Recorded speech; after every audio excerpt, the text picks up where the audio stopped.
Hi, I'm Madison Durkheising, and this is my Educated Citizen Portfolio presentation.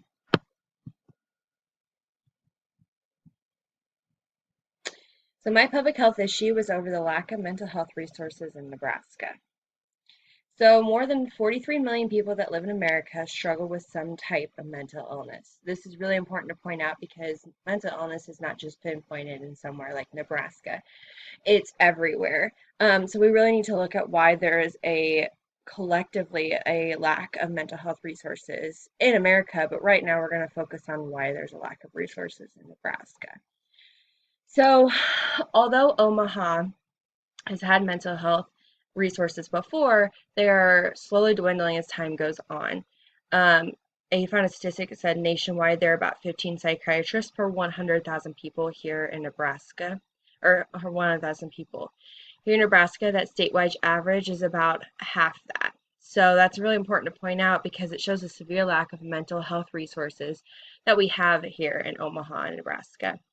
In Nebraska, 53% of adults ranging 18 years and older did not see any kind of mental health um, resources or any kind of treatment in the year 2013.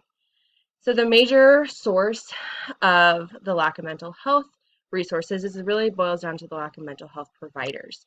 They have to, in Nebraska, they're required about 3,000 hours of supervised counseling. And during this time, these individuals don't get paid and they have to spend numerous hours with patients and doing paperwork. And healthcare can get really expensive for some individuals to seek preventative care, and the cost is so high.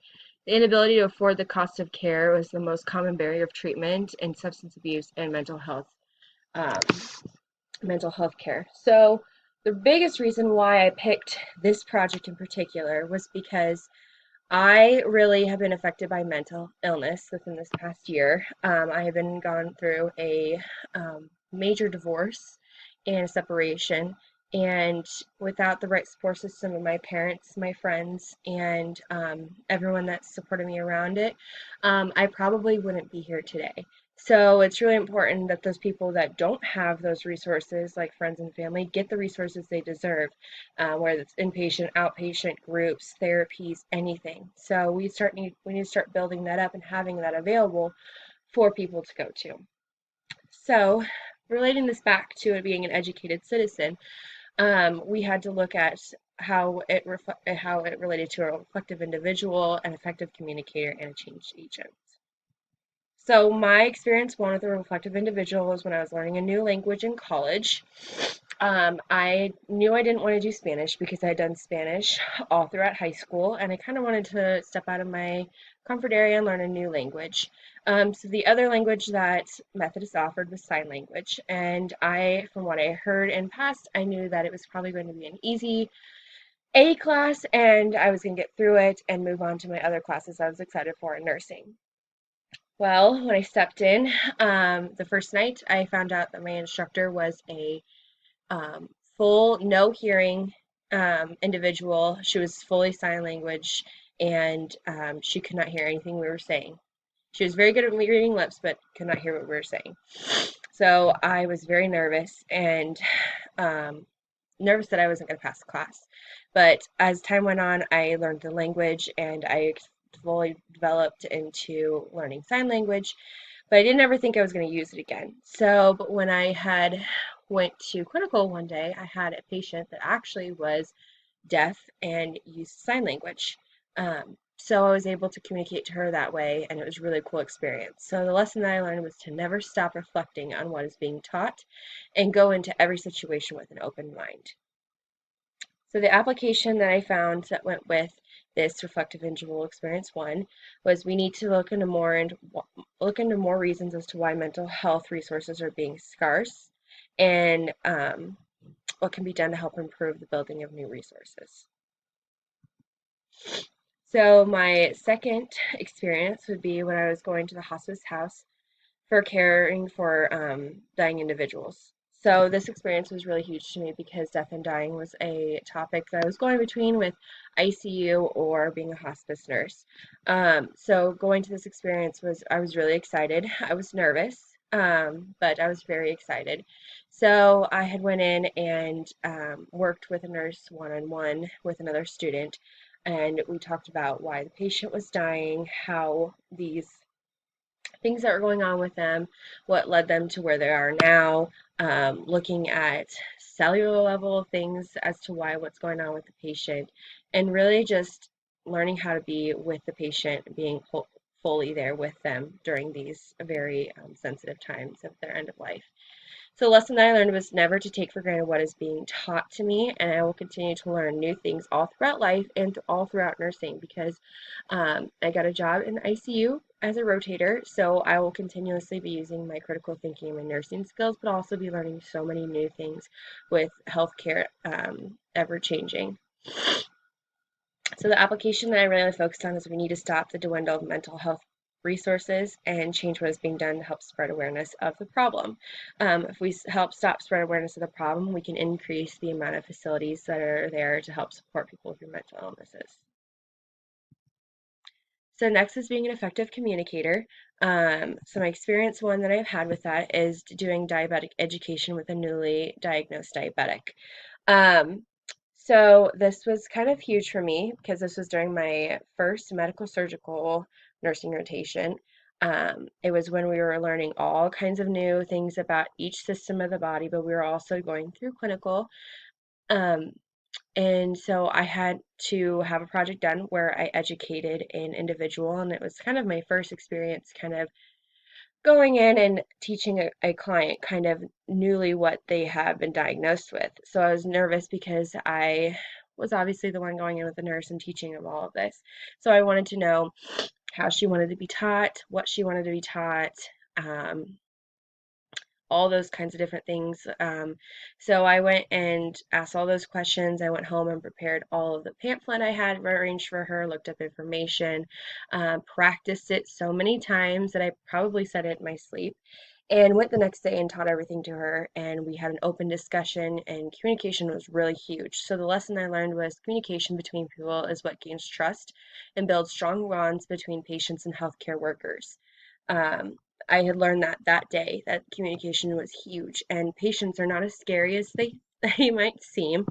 They are human too, and so having open communication and being honest is really the thing that builds trust in relationships. So the application that I had was communication is important when it comes to building more resources for mental health patients. So my experience too would be when I was taking care of a COVID positive patient who was still in isolation that was going comfort care. So this was actually not during clinical, but it was during a hospital experience while I was working.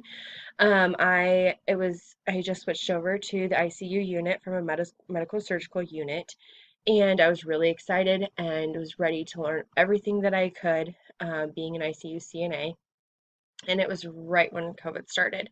So we didn't have any knowledge as to what it was. We didn't have any of the vaccinations available, so family couldn't be in the rooms, and it was a very scary, trying time. Um, this patient we had taken care of was going comfort cares, unfortunately, because we couldn't do anything else for them. Their body was giving up on them, and we unfortunately had to have patients' family members say goodbye over a iPad screen. So communication was super, super important during this time because everyone was confused as to why they couldn't go in there, but it was about guiding them through there and being open and honest and having the nurse sit there and talk to them about what's going on so that they know what the end of life will be looking like for their dad. So the lesson that I learned was to be honest and be open and honest with communication. Application to this for building upon that and comparing it to my public health issue would be we need to take a stand for what is right and get the mental health resources that are needed for all individuals. Mental health care is being recognized now as a disease, just like any other thing like heart attacks, heart disease, diabetes, stuff like that. And even though it's something that it's not seen all the time like a diabetic would or a heart failure, it's still recognized as a disease, and that's what's very important in our future of healthcare.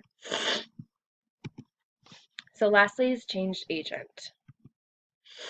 So my experience one is actually a very trying and hard situation that I had to go through. I was actually going through a divorce while retaking my mental health rotation in nursing school. So I had went into nursing school originally very open and very excited. I wasn't the best student, but I was very excited to be starting. I had went through and questioned if I was even going to be in nursing, and then I got to my mother and baby rotation, and I just got engaged. So I had a fiance. I had just been through almost half of the program. I was very excited, very motivated, and then I went into the next part of schooling and I was in my mental health rotation and I got married. So everything was kind of falling into place until it started not being. I had failed mental health because I had more focused on getting married than I was actually doing any kind of schooling. And then a couple months later, I found out my husband did not want to be my husband anymore. So I not only been having to retake mental health, which is a very hard class. But now I was going through a divorce. I didn't think that I was going to make it. I struggled, and without the support system that I had with my parents and my family and my friends, my nursing school friends that I have made, I probably wouldn't be here today. So the lesson I really learned is being able to get through tough situations with the right support system and dedication. You can really get through anything if you have the right dedication and the right support system. So, how to apply that to being a changed agent with the public health issue? Well, by not hiding behind the tragedy that happens in life with mental disorders, a person can thrive to be whatever they want. And this is really important because um, there's a lack of mental health resources, but, with the right resources that could be out there, anybody can get through any kind of trying time of their life. So that's why we need to have these resources available for people who didn't have the resources that I had with friends and family and having that love and care that I needed during this tough time. So my experience too is going to the Women's and Children's Clinic through and following a nutritionist with struggling women and their families. So I was really kind of not excited to go to this one when I was in mother and baby because I was missing out on a hospital experience and I'm missing out on a woman giving birth. But I was open and I was really excited to go still to learn about women and children out in the community. Not only do we see obviously people in the hospital in acute setting, but people need to see outside healthcare providers out in the community. So the lesson that I kind of learned with this was always having an open mind when caring for all individuals and never taking for granted what you have in life. Because during this experience, I had followed this nutritionist that these women struggled to provide for their families, or these women and men together struggle to have the right things to be able to really take care of their families that they had. And mental health is not just on one part of your life or at one part, it's all throughout life and it's through different stages. So, the application I have with this is this clinic help women and families in need by giving them resources in Nebraska to help with the struggles that parenthood brings. And that's what it all kind of ties back to is mental health is not at one stage, it's all stages of life. And parenthood, it brings on a whole new part of living and struggles, and really having the resources available for people at all kinds of different stages of life is really important. So we just really need to have a broad spectrum of resources here in Nebraska to care for all individuals.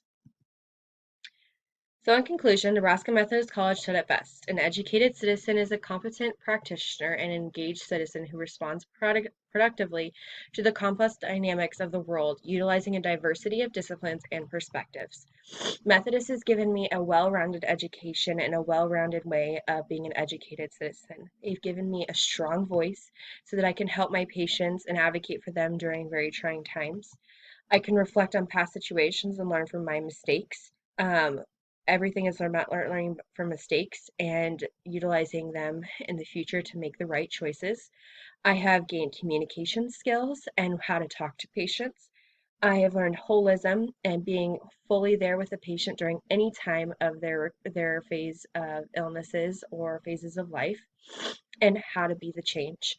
So being the change and being the person that can care for all individuals is really important. So, and these are my references.